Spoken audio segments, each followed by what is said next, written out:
सभी को नमस्कार। कैसे हैं आप सभी लोग? अगर आपने पहली बार इस सेशन को ज्वाइन किया है तो चैनल को सब्सक्राइब कर लें, वीडियो को लाइक कर दें। और मेरा नाम है डॉक्टर ललित, मैं पढ़ाऊंगा आपको मैथमेटिक्स, और साथ साथ में शेयर करना बिल्कुल ना भूलें। तो विदाउट वेस्टिंग टाइम शुरू करते हैं आज का सेशन।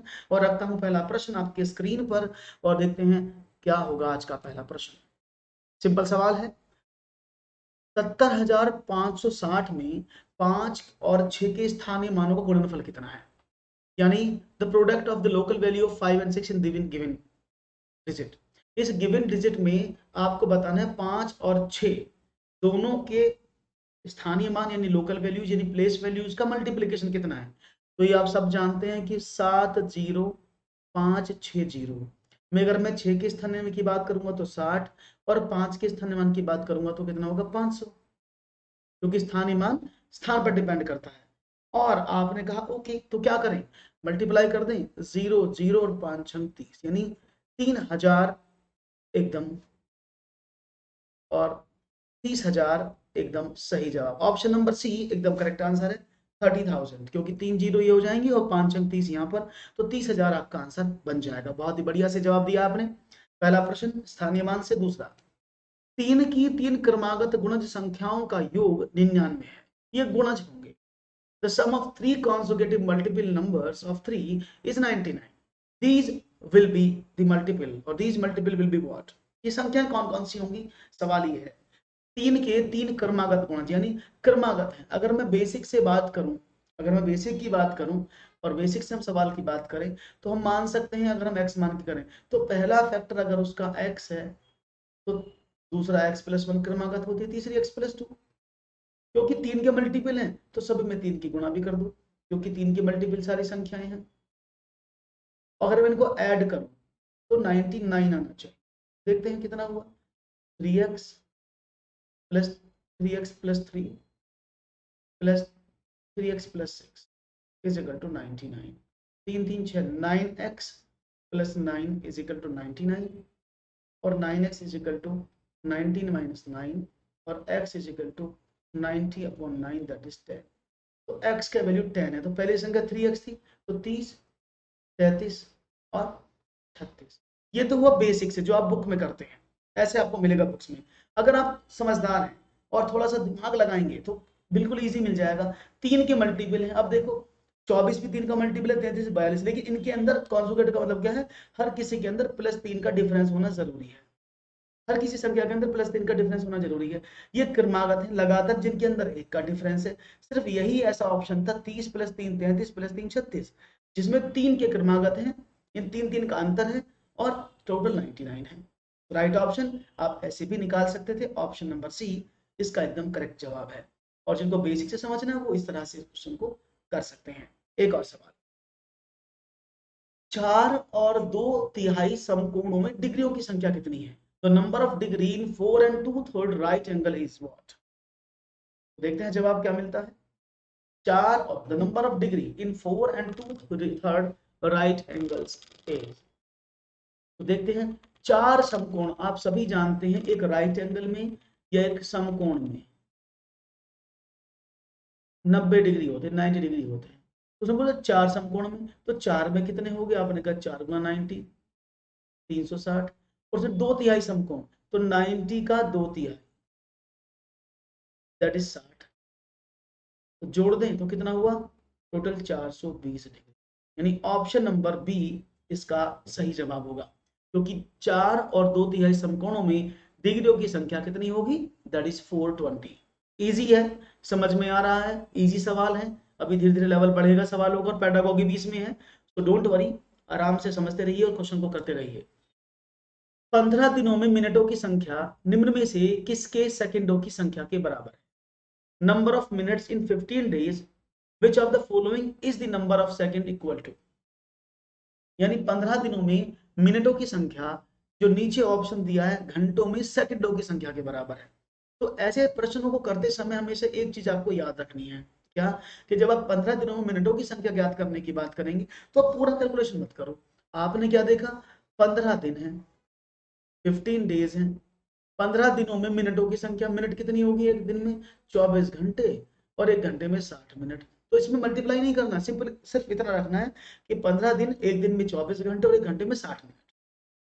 उसने कहा नीचे किसके सेकंडों की संख्या के बराबर, नहीं घंटों में सेकंड ही पूछ रहा है, तो एक घंटे में 60 मिनट और एक मिनट में 60 सेकंड, तो घंटों में सेकंड इतनी होती हैं, तो डिवाइड कर दे, 60 से 60 कट गया, 15 चौके 60 और 4 6 24, तो 6 घंटों के बराबर है।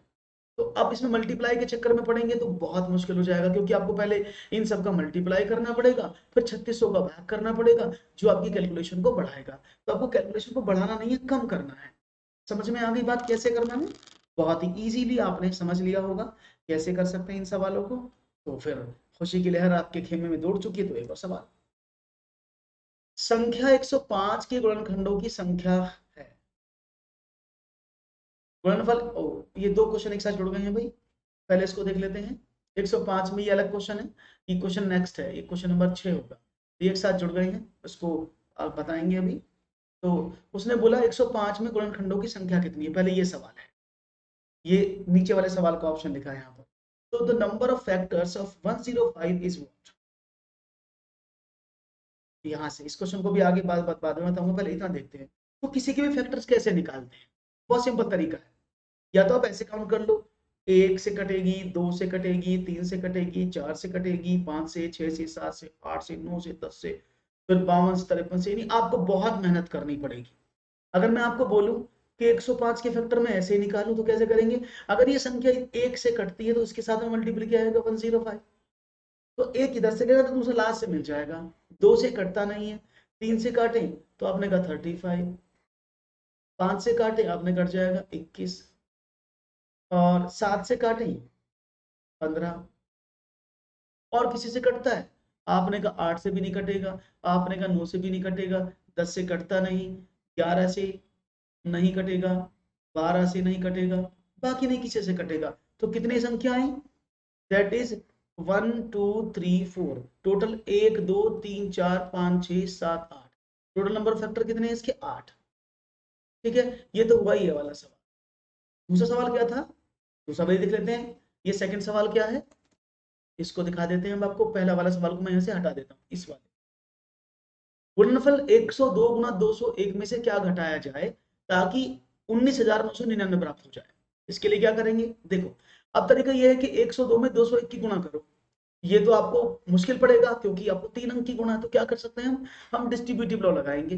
जैसे 102 है गुणा, मैंने इसको 200 प्लस 1 कर लिया, या आप इसको ऐसे भी कर सकते हैं 201 ब्रैकेट में 100 जमा 2, या तो इस तरह से तोड़ लो चाहे इस तरह से तोड़ लो, कैसे भी तोड़ोगे उत्तर मिल जाएगा। तो देखिए 102 में गुणा करी तो कितना हुआ, 204, 2 जीरो प्लस 102, तो कितना हुआ 2 0 5 0 2, तो 20,502। इससे भी करेंगे तब भी, इससे करेंगे तो देखो 201 में गुणा करें तो कितना हो जाएगा, आपने कहा 201 के आगे 2 जीरो प्लस 401, तब भी इतना ही आ जाएगा। ठीक है, 402, तब भी इतना ही आपको मिल जाएगा। तो किसी से भी करो दोनों तरफ से यही मिलेगा, बस आपको डिस्ट्रीब्यूटिव लॉ लगाना आना चाहिए। उसने बोला इसमें से क्या घटाएं कि कितना प्राप्त हो जाए, 9999 प्राप्त हो जाए। तो 11 12 में से 9 गए 3, 9 में से 9 गया 0, और 14 में से 9 गए 4 और 0, 403, सॉरी 14 5, 503, राइट ऑप्शन एक। तो आप चाहे इससे करें चाहे इससे करें, इसमें से भी घटाएंगे तब भी वो आएगा। तो ये करने का तरीका है, आप कैसे करने की कोशिश करते हैं। ठीक है ना, तो ऐसे सवालों को कैसे करेंगे, अब ऐसे मल्टीप्लाई मत करना कि पहले 1 में 2 की गुणा करोगे, फिर 0 की गुणा करोगे, फिर 2 की गुणा करोगे, इट विल टेक टाइम। तो आप क्या कर सकते हैं, इसमें डिस्ट्रीब्यूटिव लॉ लगा सकते हैं, इसको बोलते हैं डिस्ट्रीब्यूटिव लॉ। क्लियर है, 503 आपको आंसर मिल गया। एक और सवाल, निम्न में से कौन सा सही नहीं है, which one of the following is not correct. 1 millimetre 1 centimetre का एक दशांश है, 1 किलोग्राम 12 ग्राम बराबर 1.012 किलोग्राम होता है। 10 मीटर और 10 सेंटीमीटर बराबर 10 10 होता है, यानी 1010 सेंटीमीटर होता है। और आपके देखते हैं आगे 23 बराबर, ओके माफ करिएगा, 23 बटा बराबर ऐसे लिखा है, ठीक है ना। तो 23/100 इज इक्वल टू व्हाट। तो देखते हैं आपका जवाब कौन सा मिलता है। यानी 1 millimetre is 1/10 of 1 centimetre, 1 kg 12 gram is equal to 1.012 kilogram, 100 metre 10 centimetre is equal to 1010 centimetre, and 23/100 is equal to 2.30। तो सबने कहा डी ऑप्शन, और एकदम सही सवाल मिला है। ऐसे सवालों के चांसेस एग्जामिनेशन में ज्यादा बन सकते हैं। 1 मिलीमीटर 1 सेंटीमीटर, देखो अब सभी जानते हैं कि 10 मिलीमीटर बराबर 1 सेंटीमीटर होता है।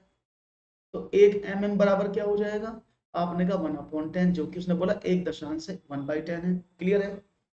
1 किलोग्राम में 1000 ग्राम होते, 12 का डिवाइड अगर 12 ग्राम में इसको किलोग्राम में कन्वर्ट करोगे तो 0.012 आएगा। इसमें जोड़ेंगे तो सही है। 1 मीटर में 100 सेंटीमीटर होते हैं, तो 10 गुना 100 बराबर 1000 प्लस 10 ये आ गया, तो 1010 ओके है। लेकिन जब 23 में आप 100 का डिवाइड करेंगे यू विल गेट 0.23, ना कि 2.30। ठीक है, बात समझ में आ गई। ऑप्शन ये मिक्स है, ये मिक्सअप है सारे क्वेश्चन, तो इसमें कोई स्पेशल ईयर का नहीं रखा गया है, ये बस मिक्स करके लिए गए हैं। कुछ क्वेश्चन वहां से उठा लिए किसी ईयर से, कुछ दूसरे प्रतिशत से उठा लिए, कुछ दूसरे ईयर से निकाल लिए, और ये सभी टेट में आए हुए क्वेश्चन, ऐसा नहीं कि सिर्फ सी टेट में आए हुए, प्रीवियस ईयर के क्वेश्चन जो टेट्स में आए हैं। ओके, एक और क्वेश्चन है, 1,10,111 को 11 से भाग देने पर प्राप्त भागफल व शेषफल का योग कितना है। यानी अगर आप डिवाइड करते हैं 1,10,111 को 11 से भाग करते हैं, तो जो आपका क्वोशिएंट और जो रिमाइंडर आएगा उन दोनों का सम बताना है आपको। तो क्या करें, आपने कहा सर इसका तो और कोई तरीका नहीं, शेष पूछते तो हम आसानी से बता देते, लेकिन उसने आपको क्वेश्चन भी पूछा है, तो 111011 में 11 का डिवाइड करना था, 11 एकम 11। आपने 0 निकाला, नहीं गया, आपने फिर एक, फिर नहीं गया, फिर आपने एक, तो 11 एकम 11, आपने एक उतारा तो ना जाने का 0। तो क्या हुआ, आपने कहा ओके। अब क्या करें, ये बच गया रिमाइंडर और ये हो गया क्वोशिएंट यानी उत्तर, इन दोनों को जोड़ दें, आपने कहा जोड़ो, तो 10010 plus 1 is equal to 10011। Right option is B. Clear है। इसमें हम कंफ्यूज कहाँ हो जाते हैं, हम यहाँ पर 0 नहीं लगाते हैं और आंसर को गलत कर देते हैं, हालांकि इसमें ऑप्शन सारे अच्छे हैं।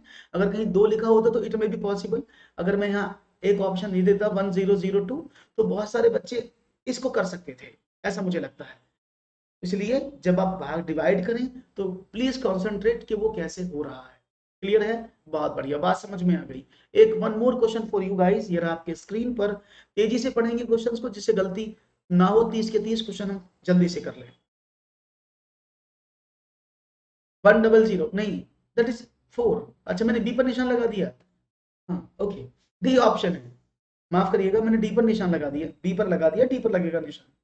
10011 that is D, not be. हाँ वो कर दिया है मैंने, वो निशान गलती से इस पर लग गया है, बाकी आंसर 10011 है। ओके, हाँ ओके, एक और सवाल। क्वेश्चन है, 200 और 400 के बीच में 30, 45 तथा 60 का सबसे छोटा सार्वगुणज डिवाइडेड बाई 15, 24 तथा 45 का सबसे बड़ा सार्वगुणनखंड किसके बराबर है। क्वेश्चन है 200 and 400, between 200 and 400 the smallest universal component, यानी स्मॉलेस्ट, इसको आप लीस्ट कॉमन मल्टीपल भी बोल सकते हैं, 30, 45 and 60 is equal two divided by smallest mass factor यानी HCF ऑफ 15, 24 एंड 45। आपको बताना है इसका आंसर क्या होगा। तो मतलब क्या है कि 30, 45, 60 का सार्वगुणज यानी LCM जो 200 और 400 के बीच में, उसमें डिवाइड करना है 15, 24 और 45 के HCF का। तो मैं लिख देता हूं LCM ऑफ 30, 45 एंड 60, और कंडीशन क्या है 200 टू 400 बीच में होना चाहिए, ऐसी संख्या जो इन दोनों से के बीच में हो, अपॉन HCF ऑफ व्हाट आपने का 15, 24 एंड 45। Let's do it. तो यहाँ पर ए देखो समझ लेते हैं, अगर मैं एलसीएम निकालू 30, 45 और 60 का तो क्या आएगा, देखो दिखा देते हैं। अगर मैं 15 इसमें से कॉमन निकालता हूं तो 2, 3 और 4, तो 4 तिया 12, 180, तो 180 आना चाहिए। इसका एलसीएम कितना 180 आएगा ना, आपने कहा बिल्कुल भाई इसका एलसीएम 180 तो आएगा। देखो 6 तिया 18, 90 18, 3 छंग 18, तो यानी 180 इसका एलसीएम आया। लेकिन याद रखिएगा 180 हम जल्दबाजी में क्या कर देते हैं कि 180 हमारा ये आया अपॉन, हमने देखा 15 है, 24 और 45 का एचसीएफ तो 3 है, हमने डिवाइड कर दिया, हमारा आंसर 60 आया, जो कि गलत है। क्यों गलत है? क्योंकि उसने ये तो बोला है कि 30, 45 और 60 का सबसे छोटा सॉल्वर, लेकिन वो इन दोनों के मिड में हो, एक क्रॉस जोड़ दिया है, तो इन दोनों के बीच में कौन सा आएगा? 180 के जितने भी मल्टीपल होंगे वो सब एलसीएम बनेंगे, ये तो आप जानते हैं। एलसीएम का फंडा क्या है कि जो भी एलसीएम होता है उसके जितने भी मल्टीपल बनते हैं वो सभी का एलसीएम वही होता है जो आरंभिक संख्याओं का था। तो हमने 180 तो छोटा है ना, तो इसका मैंने 2 का मल्टीप्लाई किया तो ये 360 बना। तो 360 क्या है? एक ऐसी संख्या है जो एलसीएम भी और इन दोनों के बीच में भी है। तो आपको 360 को डिवाइड करना है 3 से, देन यू विल गेट 120। बात समझ में आ गई? तो इस सवाल में थोड़ा सा ये इम्पैक्ट था जो आपको समझने की जरूरत है, जो आपको समझना चाहिए था, इसके आधार पर आप सवाल को कर पाते, नहीं तो दिक्कत हो जाती। बहुत बढ़िया। तो 120 60 भी दिया था, बहुत सारे बच्चों ने इसका 60 भी ऑप्शन लगाया जब मैंने इसको प्रश्न को क्विज में दिया था, ठीक है ना? तो थोड़ा सा गड़बड़ नहीं करना है। एक और सवाल देखना, one more question for you. नीचे दिए गए चित्र में कुल कितने आयत हैं? How many rectangles are there in the picture below? उपयुक्त प्रश्न जांच कर रहा है, जो ये प्रश्न दिया है किसकी जांच कर रहा है? विद्यार्थी के ज्ञान की यानी नॉलेज ऑफ द स्टूडेंट, विद्यार्थी की समझ की यानी अंडरस्टैंडिंग ऑफ स्टूडेंट, विद्यार्थी की सृजनात्मकता की यानी क्रिएशन ऑफ द स्टूडेंट, और विद्यार्थी के याद करने की शक्ति की the students memory. Question number 9 आपके स्क्रीन पर जवाब चाहूंगा जल्दी से मिले। और यहाँ पर ऑप्शन नंबर सी सबसे पहले मुझे मिला है, किसी ने बी भी कहा है, प्रणाम कादम्बरी, और किसी ने बी कहा, किसी ने सी कहा। तो समझा देते हैं। देखो जब भी गणित के क्वेश्चन होते हैं उनको याद नहीं कर सकते, मेमोराइज नहीं कर सकते क्वेश्चन को, आप सिर्फ कॉन्सेप्ट को याद कर सकते हैं, क्वेश्चन को मेमोराइज नहीं कर सकते। और एनसीएफ भी इसको मना करता है, ये तो होगा नहीं। सृजनात्मकता का मतलब होता है क्रिएटिविटी। स्टूडेंट क्रिएटिव क्या करे, ये स्टूडेंट ने थोड़ी बनाया है। This figure is not made by student. अगर स्टूडेंट कुछ बनाता है, कुछ प्रिपेयर करता है, वो उसकी एक्टिविटी क्रिएटिविटी कहलाती है ना? लेकिन यहाँ तो स्टूडेंट ने कुछ नहीं किया है, तो ये क्रिएटिविटी नहीं है। नॉलेज में बच्चे को क्या होता है, रिमेम्बरिंग होती है, वो बच्चे याद करने की कोशिश कर, टेबल रेक्टेंगल क्या है, इन सबको रिमेम्बरिंग में या ज्ञान में रख सकते हैं। लेकिन क्योंकि उसे ढूंढना क्या है, कितने आयत हैं, तो ये उसकी बोधगम्य उसके अंडरस्टैंडिंग पर डिपेंड है। He is able to identify that what is a square and what is rectangle, यानी वर्ग क्या है, आयत क्या है, ये उसके अंडरस्टैंडिंग पर डिपेंड करता है। क्योंकि इस आकृति में वर्ग भी है, 3 स्क्वायर भी हैं और रेक्टेंगल भी है, इसलिए राइट ऑप्शन क्या था? Option number 2, understanding of the student is the right answer. B बिल्कुल सही जवाब दिया है, बी एकदम करेक्ट बिल्कुल एकदम। एक और सवाल, पहली संख्या 350 को बढ़ाकर 20% बढ़ाकर पुनः 20% कम कर दिया गया, अंततः वृद्धि या कमी का प्रतिशत होगा। पहले संख्या 350 को 20% बढ़ाया और फिर 20% बढ़ाया, तो अंततः वृद्धि या कमी का प्रतिशत क्या होगा? तो देखते हैं हमने क्या काम किया, बेसिक बताता हूं कैसे करते हैं। 350 को आपने 20% बढ़ाया तो मतलब क्या हुआ, 120% हो गया वो। कितना? 12 पंजे 60, 12 तिया 36 और 6 42, 420 हो गई। अब 420 को फिर आपने 120% बढ़ा दिया, 0 0 0 0, तो 12 दूनी 24 और 12 चौक 48 और 2 50, 504 हो गया। कितनी थी आपने कहा? हाँ, एक मिनट रुकना भाई। हाँ, तो कितना था? 350 हो गया, टोटल वैल्यू थी। अब 350 में से कितना हो गया टोटल? 504 हो गया। तो 504 में से 350 घटाओ तो 254। कितने में बढ़ा? It take too much time, है ना, it will take too much time. तो मैं ऐसे नहीं करता हूँ, हम क्या करते हैं, हम याद करो जब मैंने बताया था कि किसी भी एक वस्तु पर लगातार दो वृद्धि हो, लगातार दो कमी हो, तो हम उसको इफेक्टिव परसेंटेज से करते हैं। और वो क्या होता है a plus B plus A B by 100, और उसमें इस वैल्यू को कुछ भी रोल नहीं होता, चाहे वो 350 हो, चाहे वो 129 हो, चाहे वो 1550 हो, है ना। तो आपने कहा ए, याद रखना ए और बी को बहुत सोच समझ कर यूज करना है, क्योंकि अगर वृद्धि होगी, इंक्रीमेंट होगा, लाभ होगा, प्रॉफिट होगा, बढ़ोतरी होगी, तो आप उसको प्लस में लेंगे। अगर नेगेटिव होगा तो क्या करेंगे, अगर वो हानि है, नुकसान है, घाटा है, डिस्काउंट है, तो हम इसको माइनस में लेंगे। तो फायदे के लिए प्लस और कमी के लिए माइनस, तो ये दोनों बार वृद्धि है, तो 20 प्लस 20 प्लस 20 गुणा 20/100, ठीक है। अगर ये दोनों वृद्धि होती, अगर दोनों वृद्धि होती, लेकिन उसने क्या बोला है, पहले उसने बढ़ाया है फिर कम किया है, तो यानी ए को क्या करेंगे पॉजिटिव, बी पॉजिटिव नहीं है। अगर ये दोनों वृद्धि होती तो हम पॉजिटिव लेते, याद रखिएगा। तो इसको क्या करेंगे, इट शुड बी नेगेटिव, बहुत जल्दबाजी में गलती यहां कर देते हैं। तो क्या करेंगे, 20 प्लस का माइनस का 20 multiply by 20 multiply by minus का 20 अपॉन 100। अब 20 से 20 कट गया तो कितना हुआ, माइनस का 400/100, माइनस का 4%, और माइनस को क्या करता है, दैट इज कम, तो इसमें क्या हो जाएगा, 4% की कमी हो जाएगी। इज इट क्लियर, बात समझ में आ गई। अगर ये दोनों कमियां होती तो हम क्या करते, हम इस क्वेश्चन में माइनस का 20 और प्लस का 20 गुणा 20 करते। Is it clear. तो क्या करना है आपको, इस फॉर्मूले में बस इस चीज को याद रखना है कि कौन सी चीज बढ़ रही है और कौन सी चीज कम हो रही है, जो कम होगी उसको घटाएंगे और जो बढ़ेगी उसको प्लस करेंगे, दैट्स इट। क्लियर है, तो राइट ऑप्शन 4% की कमी। बहुत बढ़िया।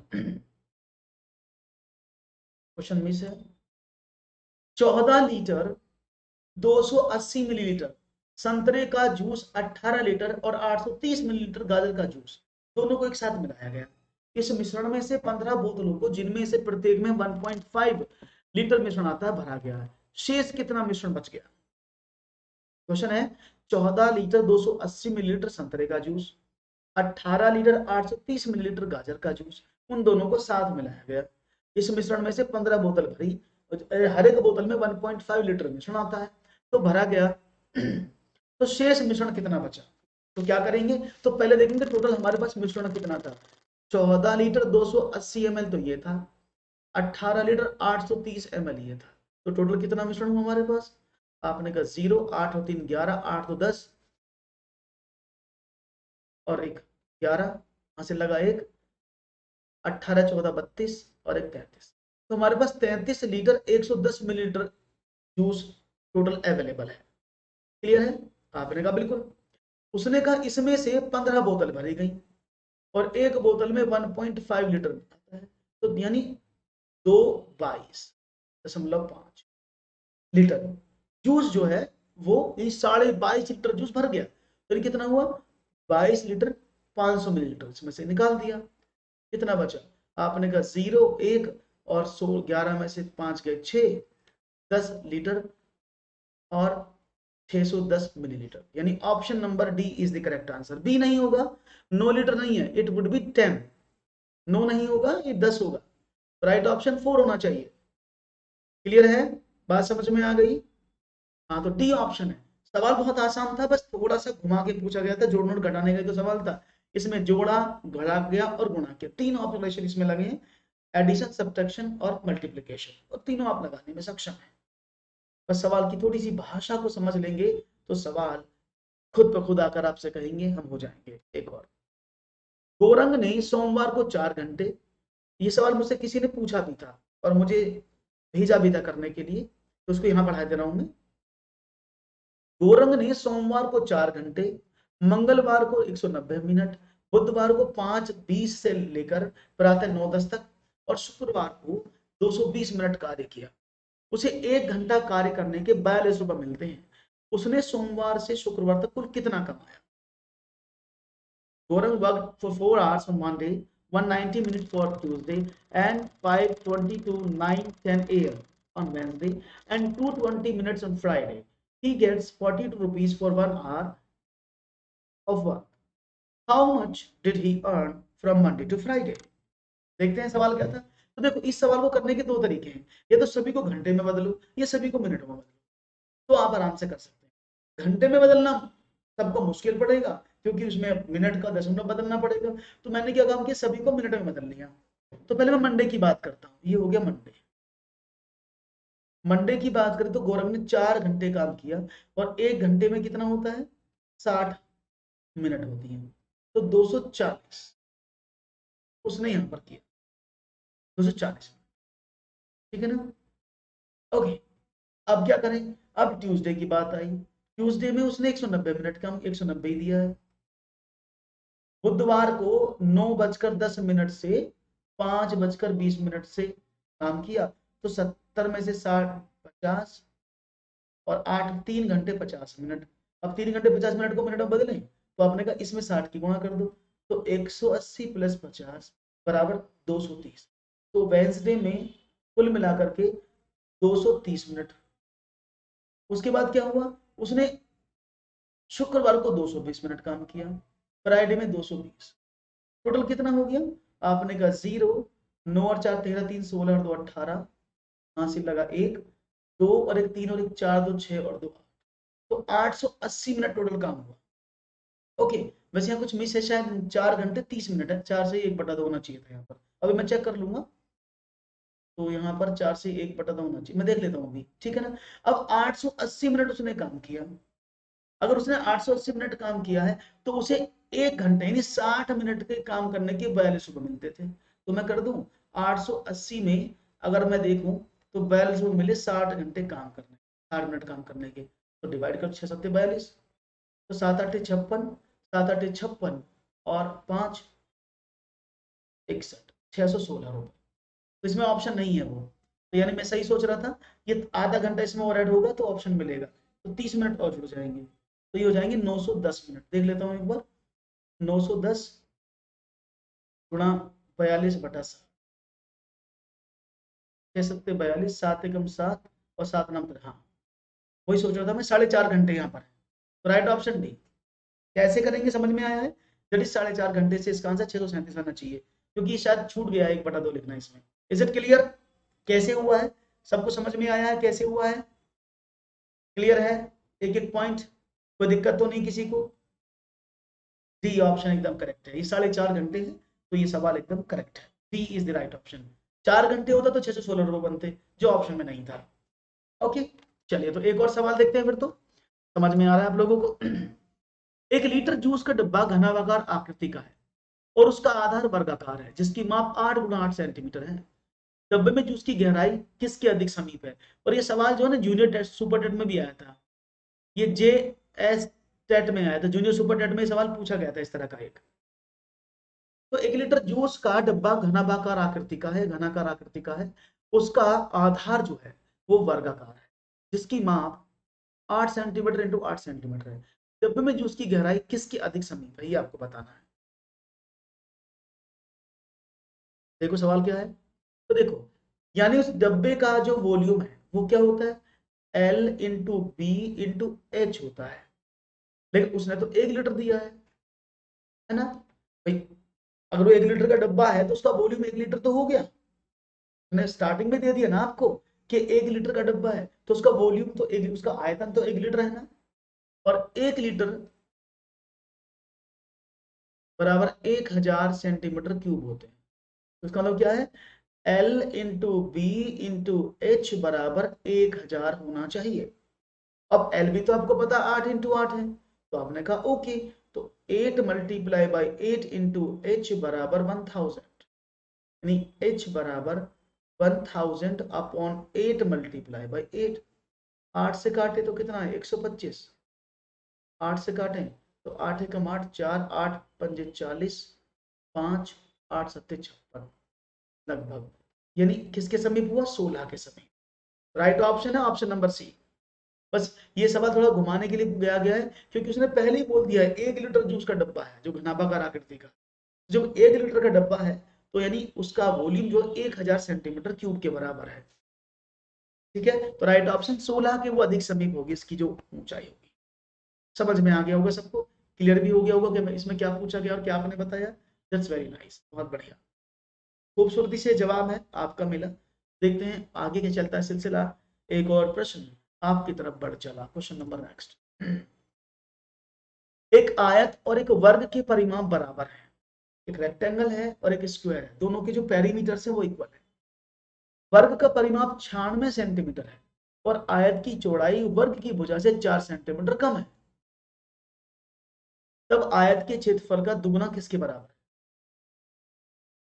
खतरनाक सवाल है। सवाल खतरनाक नहीं है, बस कूल होकर के सवाल को समझने की कोशिश करो दोस्तों। अगर आप प्रश्न को समझेंगे कूल होकर के तो यू विल गेट इट, आपको बहुत अच्छे से जवाब मिल जाएगा। तो समझते हैं जवाब क्या मिलता है खासम खास। देखो एक आयत है, मैं बना देता हूं जिससे कि समस्या ना हो। ये हो गया एक आयत, ये एक वर्ग है, दोनों के परिमाप बराबर, यानी इसका परिमाप 96 है तो इस आयत का पेरीमीटर भी 96 है। आयत की चौड़ाई वर्ग की भुजा से 4 सेंटीमीटर कम है, यानी जो आयत की चौड़ाई है वो वर्ग की भुजा से 4 सेंटीमीटर कम है। कोई बात नहीं है, अगर वर्ग की भुजा ए है तो आयत की चौड़ाई वर्ग की भुजा से ए माइनस 4। बात समझ में आ रही? तब आयत के क्षेत्रफल का दुगना किसके बराबर? तो देखते हैं जवाब क्या मिलता है। और आप सभी जानते हैं कि अगर मैं बात करूं तो क्या होता है, दैट इज आयत का जो परिमाप होता है वो क्या होता है और जो वर्ग का परिमाप होता है वो क्या होता है। तो पहले वर्ग का परिमाप देखते हैं। वर्ग का परिमाप होता है 4 जो 96 के बराबर दिया है। तो ए क्या आ गई, आपने कहा 96/4 24। तो जो आयत, जो वर्ग की भुजा की लंबाई वो 24 है, तो आयत की लंबाई कितनी होगी, आपने निकाला सर a-4, यानी 24 माइनस का 4, तो ये तो 20 होगी। तो आयत की चौड़ाई 20 है। परिमाप इसका भी इतना ही था, तो परिमाप का क्या होता है, आपने कहा आयत का परिमाप होता है 2 × L+B, वो 96 दिया हुआ है। L कितना है पता नहीं, B है 20, कितना हुआ 96/2 48। तो L बराबर कितना हुआ 48 माइनस का 20, दैट इज 20। तो आयत की जो चौड़ाई वो कितनी है, आपने कहा कि सर आयत की चौड़ाई कितनी है, वो भी 28 है। तो अब आपको पता लगा कि आयत की लेंथ जो है, लंबाई कितनी है 28 है और उसकी चौड़ाई कितनी है वो 20 है। उसने बोला इसका क्षेत्रफल क्या होगा, आपने कहा क्षेत्रफल निकाल देते हैं। क्षेत्रफल क्या होता है, लंबाई गुना चौड़ाई, तो L × B, यानी 20 × 28, 28 दूनी 56 यानी 560। ये आयत का क्षेत्रफल 560 आया। उसने क्या बोला आगे, उसने बोला है कि इसके दुगने का बात बताओ, दुगना कितना होगा, तो 2 की गुणा कर दें। आपने कहा ओके, 0 112, राइट ऑप्शन है option number 4। Clear? Any issue, any problem, if you have you can discuss. Okay, wait a minute. Hello, hello, hello. Yes madam.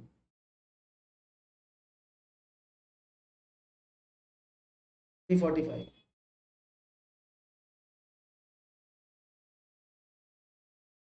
Okay, sure ma'am, sure, I will there. Thank you, welcome.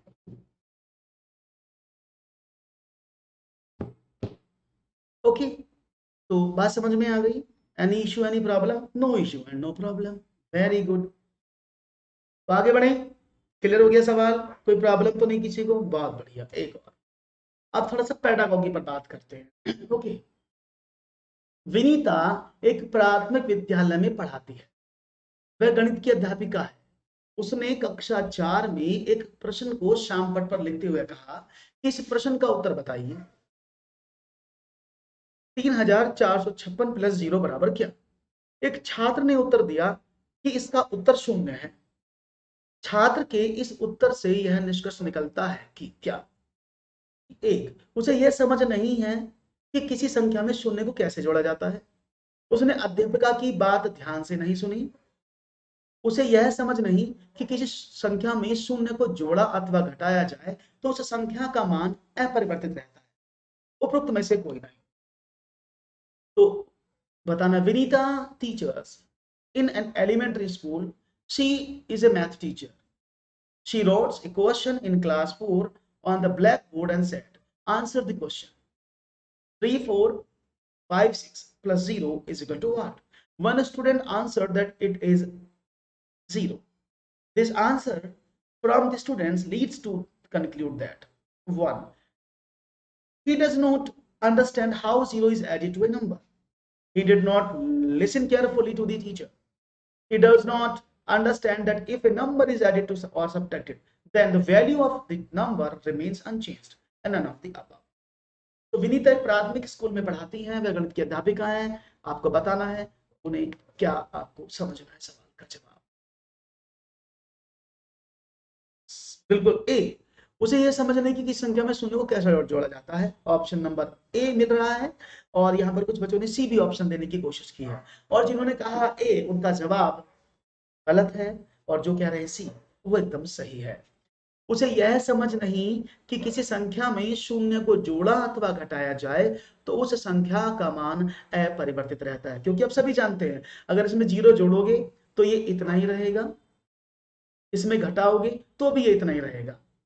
तो किसी संख्या में zero को जोड़ने अथवा घटाने पर उसका मान अपरिवर्तित रहता है, वो बदलता नहीं है। क्लियर है? तो राइट ऑप्शन था option number C is the correct answer. Very good, बहुत अच्छे से आप लोग जवाब दे रहे हैं, मुझे बड़ा अच्छा लग रहा है। इसी तरह से आप अगर जवाब देते रहेंगे, that's very nice and cool, very good. कोई बात नहीं है, ये तो चलता रहता है और ये आता है, don't worry, it will work, don't worry.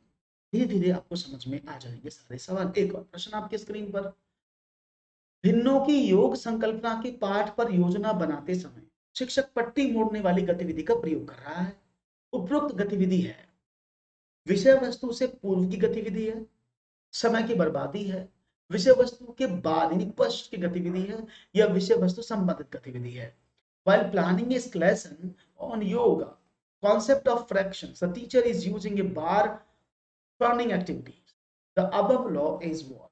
That is antecedent activity, this antecedent activity, waste of time, subjective activity, or thematic activity, or content related activity. ठीक है, कादम्बरी बात तो पूरी वही है ना, जीरो को घटाया जोड़ा जाए तो कुछ फर्क नहीं पड़ता। 17 का डी, ऑप्शन डी मिल रहा है, क्या बात है, विषय वस्तु संबंधित गतिविधि है, बहुत बढ़िया। लेकिन अफसोस के साथ मुझे कहना पड़ रहा है कि ये भी आपका गलत जवाब होगा अगर आपने डी सोचा है तो। सही जवाब है option number A, that is the correct answer, it's a not D. देखो, संबंधित गतिविधि होती हैं जब आप बच्चे को स्टार्ट कर देते हो पढ़ाना, तो अगर किसी टॉपिक को पढ़ा रहे हो वो सभी उससे कोरिलेट करते हैं, वो सभी, लेकिन आप उसके क्वेश्चन को कराओगे वो भी रिलेटेड है, उसे किसी से कनेक्ट करोगे वो भी रिलेटेड है, लेकिन सवाल ये नहीं है ये गतिविधि क्या है जो आप पट्टी वाली कराते हैं, ये विषय वस्तु से पूर्व की गतिविधि है।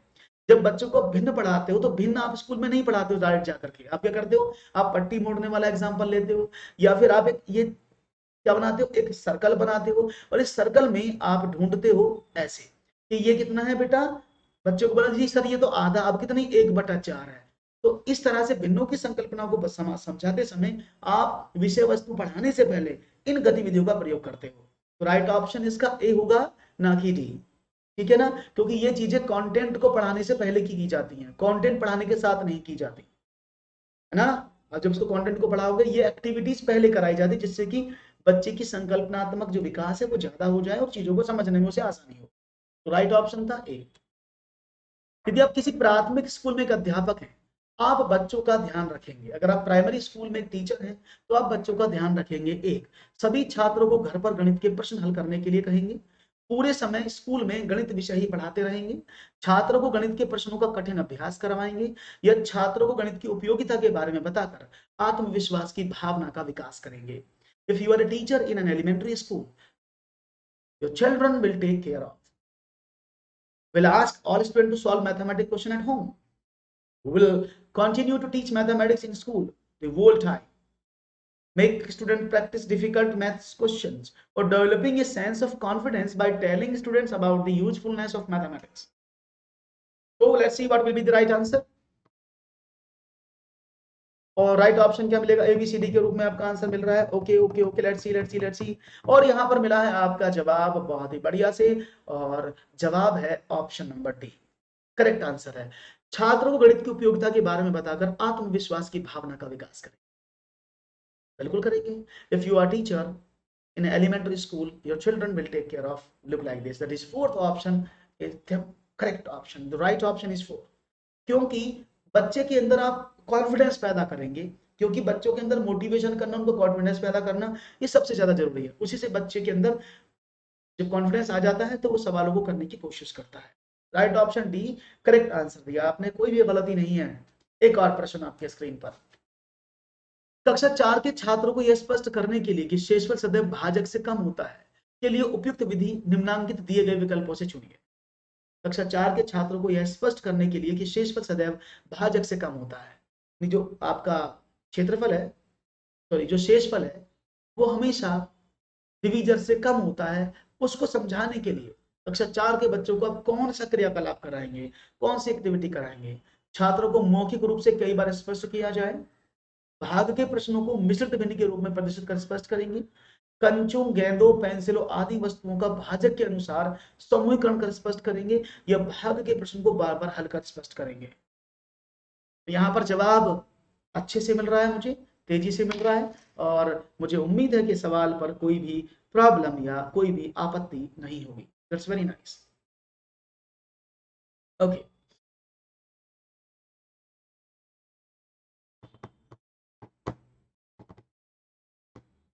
सी,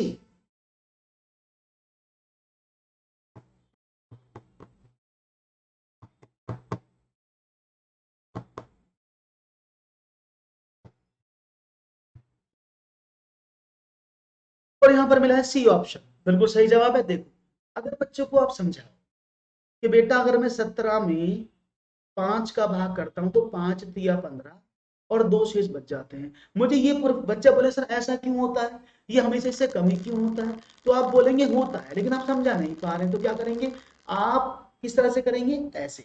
फॉर एग्जाम्पल आपने एक एक्टिविटी और ली कि बेटा 7 में मैं 2 का डिवाइड करता हूँ, 2 तिया 6, शेष बचा एक जो छोटा है, तो ये बच्चा नहीं समझ रहा इस बात को, बोला मास्टर जी मुझे समझ में नहीं आ रहा, प्रैक्टिकल करके बताओ, और प्रैक्टिकल से बच्चा बहुत जल्दी समझता है। आपने कहा ओके, तो आपने क्या काम किया, आपने कहा आपने 7 कंचे लिए, 1 2 3 4 5 6 और 7, 7 कंचे लिए, और 7 कंचों में कहा कि भाई 2 2 का डिवाइड करना, 2 2 के जोड़े बना लो। आपने कहा ओके, ऐसे 2 2 के जोड़े बनाए, बोला जी एक बच गया, 2 के जोड़े में नहीं आता। क्यों नहीं आता, क्योंकि 2 के जोड़े से ये कम है इसलिए इसमें नहीं आता। तो आप बच्चे को ऐसे प्रूफ कर सकते हैं, आप 3 का डिवाइड करके बताएंगे तो 3 3 के जोड़े बनाएंगे, तो बच्चा आसानी से समझ जाएगा कि कंचे, गेंद या पेंसिल आदि वस्तु के भाजक के अनुसार उन्हें समूहीकरण करके इस तरह से ग्रुप बनाकर समझाएंगे, जितने का भाग दिया जाता है जो शेष बचता है वो हमेशा उस ग्रुप में नहीं आता, इसलिए वो छोटा होता है। तो राइट ऑप्शन था ऑप्शन नंबर 3, एकदम बढ़िया और खूबसूरत जवाब आपकी तरफ से था। वन मोर क्वेश्चन, गणित की कक्षा कक्ष में दृष्टिबाधितों के लिए निम्नलिखित में से किसका प्रयोग शिक्षा के संसाधन के रूप में किया जा सकता है। गणित की कक्षा कक्ष में दृष्टिबाधित जो देख नहीं पाते, जिनको प्रॉब्लम होती है देखने में, उनको किसका प्रयोग शिक्षा के संसाधनों के रूप में किया जा सकता है। टेलर का गिनतारा, भिन्न का किट, संख्या चार्ट। संख्या चार्ट, कंप्यूटर जियो बोर्ड। टेलर का गिनतारा, कंप्यूटर जियो बोर्ड, ये कंप्यूटर संख्या चार्ट और जियो बोर्ड। क्वेश्चन नंबर 20 का ऑप्शन तेजी से मुझे मनोहर ने दिया है, और तेजी से आपका उत्तर बढ़ रहा है बहुत खूबसूरती के साथ, काफी अच्छा मुझे जवाब आपकी तरफ से मिल रहा है। दैट्स वेरी नाइस, और इसी तरह से आपका जवाब अगर बढ़ता रहेगा तो it will create impact. Okay, 20C। Okay, 20 का सी मुझे यहाँ पर दिख रहा है आपकी तरफ से, क्या बात है, 20 का सी सब लोग बताने की कोशिश कर रहे हैं, बिल्कुल सही जवाब है। देखो, टेलर का गिनतारा क्या होता है, जो आपका नॉर्मल गिनतारा होता है ना, जो आपका नॉर्मल गिनतारा आपने देखा है ना, शायद देखा होगा नॉर्मल गिनतारा आपने, तो जो नॉर्मल गिनतारा होता है वो टेलर का गिनतारा थोड़ा सा उससे अलग होता है। उसमें क्या होता है समझने की कोशिश करिएगा, जो टेलर का गिनतारा है वो ब्रेल अबेकस के रूप में भी काम करता है। ब्रेल अबेकस जानते हैं आप, यानी जो बच्चे देख नहीं पाते उनको यूज करने के लिए हम टेलर का गिनतारा देते हैं।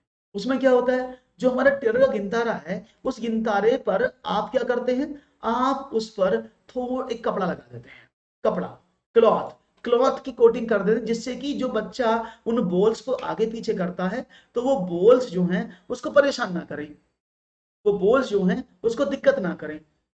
क्योंकि जहां वो रोके, क्योंकि वो देख नहीं सकता बच्चा, तो जो बॉल जहां देखता है वहां रुक जाती है फिर वो बॉल्स। तो वो उन बॉल्स की सहायता से काम करने की कोशिश करता है। मैं आपको दिखा देता हूं कि टेलर गिनतारा कैसा होता है, एक बार देखने की कोशिश करेंगे सब लोग, समझ में आ जाएगा। हालांकि ये जो आपके स्क्रीन पर दिख रहा है ये टेलर गिनतारा है, ये जो आपके स्क्रीन पर दिख रहा है ये नॉर्मल गिनतारा नहीं है, ये टेलर अबेकस है। और इसमें क्या होता है, हल्का सा जब इस पर कपड़ा लगाया जाता है तो इसी को ब्रेल अबेकस बोल दिया जाता है। क्या होता है ये, ब्रेल अबेकस, इट्स ब्रेल। अगर ये ब्रेल अबेकस बन जाता है जब इस पर क्या हल्का सा कपड़ा लग जाता है, तो जैसे बच्चे इस बोर्ड को ऊपर करता है तो कपड़े की सहायता से स्ट्रेचेबल कपड़ा हो तो वहां रुक जाता है, ठीक है ना, तो इसको बोलते हैं अबेकस। अब देखो इसको जो बोलते हैं ना कंप्यूटर, जितने भी लोग आपने बैंक्स में देखे होंगे, there lots of people those are working in bank, जो बैंक में काम कर रहे हैं और जिनको दिखता नहीं है लेकिन वो कंप्यूटर चलाते हैं, तो वो वॉइस कमांड से काम करते हैं। यानी जैसे वो की प्रेस करते हैं तो उनके लिए अलग टूल होता है, जैसे वो कोई प्रेस को करते हैं उन्हें आवाज आ जाती है। और आपने देखा होगा कंप्यूटर में कई बार आप बिना देखे टाइप कैसे करते हैं, बहुत सारे बंदे लोग बिना देखे टाइप करते रहते हैं ना, क्यों करते हैं, क्योंकि कंप्यूटर की की में कुछ आप देखेंगे एफ पर और आप देखेंगे जे पर, एफ और जे पर थोड़ा थोड़ा सा निशान एक उभरा हुआ होता है, जिससे कि अंडरस्टैंडिंग बच्चे को हो जाती है कि यहाँ पर एफ और जी है, तो वो उंगलियों की सहायता से काम करता है। और जियो बोर्ड तो आपने सबने देखा ही है, एक लकड़ी का बोर्ड होता है जिसमें हम रबर बैंड की सहायता से बच्चे को ज्यामितीय आकृतियों के बारे में सूचना देते और समझाते हैं। Is it clear? तो राइट ऑप्शन था ऑप्शन नंबर 3, टेलर का गिनतारा, कंप्यूटर या जियो बोर्ड। ओके, एक और, एक शिक्षिका गणित के समप्रत्ययों को सिखाते हुए खोज परक उपागम का उपयोग करती है, विद्यार्थियों की व्यावहारिक क्षमताओं का उपयोग करती है और उनको चर्चा में शामिल करती है। इस युक्ति का प्रयोग किस लिए करती है? एक शिक्षिका है, वो गणित के संप्रत्ययों को सिखाते समय, गणित की जो चीजें हैं उनको बताते समय खोज पर उपागम में एक्सप्लोरेटरी अप्रोच का यूज करती है, विद्यार्थियों की व्यावहारिक क्षमताओं का उपयोग करती है, यानी जो उनकी अप्लाइड थिंग्स हैं उनको अप्लाई यूज करती है और उनको डिस्कशन में भी लेती है। इस युक्ति का प्रयोग, जो मैट्रिक्स का यूज करें वो किस लिए करते हैं? गणित शिक्षण में उच्चतर उद्देश्यों की प्राप्ति के लिए, विद्यार्थियों में व्यवहारिक क्षमताओं के विकास के लिए, एक निश्चित प्रकार की सोच एवं तार्किकता विकसित करने के लिए, या गणित शिक्षण के संकीर्ण उद्देश्यों को प्राप्त करने के लिए। तो सब लोगों ने एक सुर में बोल दिया है यहाँ पर, और मुझे उम्मीद है सब लोगों ने एक ही बात सोची होगी कि इसका आंसर तो सी होना चाहिए। बहुत बढ़िया, बहुत बढ़िया। यहाँ पर रमेश, राम विनय, मनोहर, संजय, आशु, वर्षा, रबीना, इशिता और आकृति, सब लोगों ने एक ही सुर में सी दिया है। बहुत अच्छी बात है, that is C is the correct answer.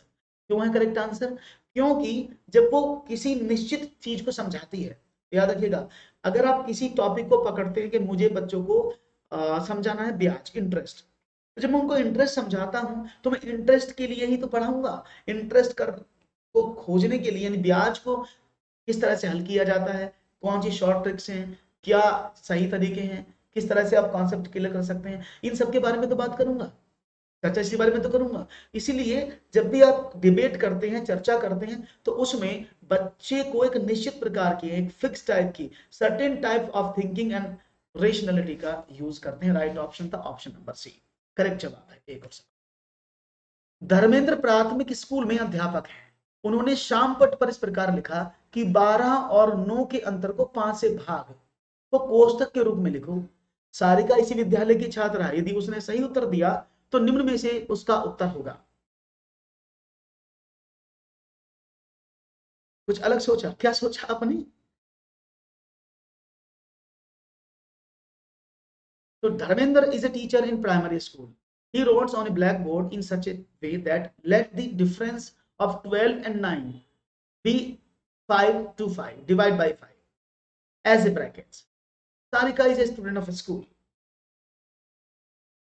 If she gave the correct answer, her answer would be, क्या होगा उसका जवाब? सी दे रहे हैं सब लोग। देखो उसने कहा श्याम पट पर लिखा, तो 12 और 9 का अंतर को डिवाइड करना है 5 से, तो भाई 5 से डिवाइड ऐसे तो करोगे, क्योंकि दोनों के अंतर को तो उसको ब्रैकेट में बंद करना पड़ेगा। तो राइट ऑप्शन क्या है? 12 माइनस का 9 डिवाइड बाई 5। कितना आंसर? सी। बी क्यों दिया आप लोगों ने? C is the right answer, correct answer C था। बहुत ही खूबसूरती से आप लोगों का ये भी जवाब मुझे मिला है। और सेशन को लाइक वाइक करते रहो भाई, लाइक वाइक करते रहा करो और आगे बढ़ाते रहो। एक और सवाल, अंकगणित की 4 मूलभूत संक्रियाएं कौन सी हैं? There are 4 basic operations of arithmetic. योग, भाग, परिमाप और क्षेत्रफल ज्ञात करना, परिकलन, संगणना, रचना करना और समीकरण बनाना, योग गुणा, भिन्नों को दशमलव में बदलना और सम आकृतियों की रचना करना, योग, व्यवकलन, गुणा और भाग। अरे ये सबको पता है बेसिक ऑपरेशन कौन से होते हैं, बहुत बढ़िया, ये सब जानते हैं। ये सर बेसिक जो ऑपरेशन है अंकगणित में 4 ही तो होते हैं, पूरा अंकगणित सिर्फ इसी पे तो डिपेंड है। किस पर? या तो आप प्लस करेंगे, माइनस करेंगे, गुणा करेंगे, भाग करेंगे। इसके अलावा चौथा कोई ऑपरेशन गणित में आता हो तो बताओ। अगर आप कोई सिंबल यूज भी करेंगे, आप बोले सर परसेंटेज भी तो आता है, तो कोई परसेंटेज में भी तो गुणा होती है, गुणा 1/100, और ये भाग होता है ना। तो जब भी आप किसी को अंकगणित की बात करेंगे तो वहां पर सिर्फ 4 ही ऑपरेशन परफॉर्म करने को होते हैं, प्लस, माइनस, गुणा और डिवाइड। बात बढ़िया। एक और, भिन्नों की अवधारणा से परिचित कराने के लिए शिक्षक शुरुआत कर सकता है a/b के रूप में, भिन्न लिखना जिसमें b नॉट इक्वल टू 0 है, उसके आसपास की वस्तुओं के भिन्न भागों की पहचान कराना, भिन्न विभिन्न भिन्नों में अंश और हर की पहचान कराना, संख्या रेखा पर भिन्न का पता लगाना। To introduce the concept of fraction, the teacher can start with writing fraction as a/b, that as b not equal to 0, identifying different parts in the objects around them, identifying the numerator and denominator in different fractions, finding the fraction on the number line. देखते हैं क्या होगा आपका जवाब मेरे भाई, दे दो जवाब जल्दी से, जिससे कि हम भी खुश और आप भी खुश और सवाल भी। तो जवाब मिलने की कोशिश और हुट जारी है, और यहां पर देखते हैं क्या आपका उत्तर पर भारी है। बी, बी, तो बी ऑप्शन यहां पर मिलने की कोशिश, बिल्कुल सही बात है। अगर आप कॉन्सेप्ट से परिचित करना चाहते हैं, बच्चे को कॉन्सेप्ट समझाना चाहते हैं, तो कॉन्सेप्ट पढ़ाने के लिए आपको कहां से शुरुआत करनी होती है? सबसे पहले बच्चे को आप उसके जो आसपास की चीजें हैं दैनिक जीवन से जोड़ेंगे ना, यही तो बोलते हैं कि बच्चों को दैनिक जीवन से जोड़ा जाता है। तो दैनिक जीवन से जोड़कर विभिन्न भागों की पहचान कराना एकदम सही जवाब है। तो विभिन्न भिन्नों में अंश और हर की पहचान कराना, संख्या रेखा भिन्न का पता लगाना। राइट ऑप्शन क्या है? ऑप्शन नंबर बी एकदम सही जवाब था जी, एकदम एक्यूरेट पकड़े हैं। 25वां सवाल आपके स्क्रीन पर। रश्मि एक प्राथमिक विद्यालय में गणित की शिक्षिका है। वह पाठ योजना को इस प्रकार परिभाषित करती है। पाठ योजना उस कथन को शीर्षक दिया जाता है जो यह वर्णन करता है कि क्या उपलब्धियां प्राप्त करनी और किन साधनों द्वारा उन्हें कक्षाओं की क्रियाओं के परिणाम स्वरूप प्राप्त किया जा सकता है। रश्मि द्वारा दी गई परिभाषा किस गणितज्ञ का कथन है? गेंद्र शर्मा, बोसिंग, जेएफ हर्बर्ट, लॉरेंट फॉक्स। ये किसने कहा? रश्मि द्वारा दी गई परिभाषा किस महान गणितज्ञ की है? दैट इज गेंद एवं शर्मा, बोसिंग, जेएफ हर्बर्ट या लॉरेंट फॉक्स। परिभाषाएं तो परिभाषाएं हैं, और यहां पर जवाब मुझे हर्बर्ट का मिला है, बोसिंग का मिला है, इसके साथ बोसिंग, जेएफ हर्बर्ट। देखो जेएफ हर्बर्ट ने पाठ योजना बनाई थी, पाठ योजना की जो पंचपदीय योजना आप सुन पढ़े होंगे ना, पंचपदीय योजना, 5 स्टेप लेसन प्लान, वो हर्बर्ट ने दिया था, उसमें कोई डाउट नहीं। लेकिन ये परिभाषा हर्बर्ट साहब ने नहीं दी थी, ये हर्बर्ट साहिबा ने नहीं दी थी, ये परिभाषा बोसिंग की है, दैट इज बोसिंग। ये बोसिंग ने कहा था कथन कि भाई क्या उपलब्धियां प्राप्त करनी और किन साधनों के द्वारा उन्हें कक्षाओं की क्रिया के स्वरूप दिखाया जा सकता है, दैट स्टेटमेंट गिवन बाय बोसिंग। तो राइट ऑप्शन है ऑप्शन नंबर 2, जेफ हर्बर्ट ने नहीं दिया था ये स्टेटमेंट। क्लियर है, बात समझ में आ गई होगी सब लोगों को। ऐसा कोई मेरा साथी जिसको समझ में ना आया तो मुझे बता दे। 25 क्वेश्चन आज मैंने कंप्लीट किए हैं और आपको काफी अच्छे तरीके से समझ में भी आए हैं, और मैं उम्मीद करता हूं इसी तरह के सेशन में लगातार जुड़े रहेंगे और लगातार आपको मैं चीजें समझाता रहूंगा। तो आज के लिए दोस्तों इतना ही, दीजिएगा इजाजत। बहुत बहुत शुक्रिया आपका जुड़ने का। Thank you very much and have a nice day. नमस्कार, जय हिंद, जय भारत।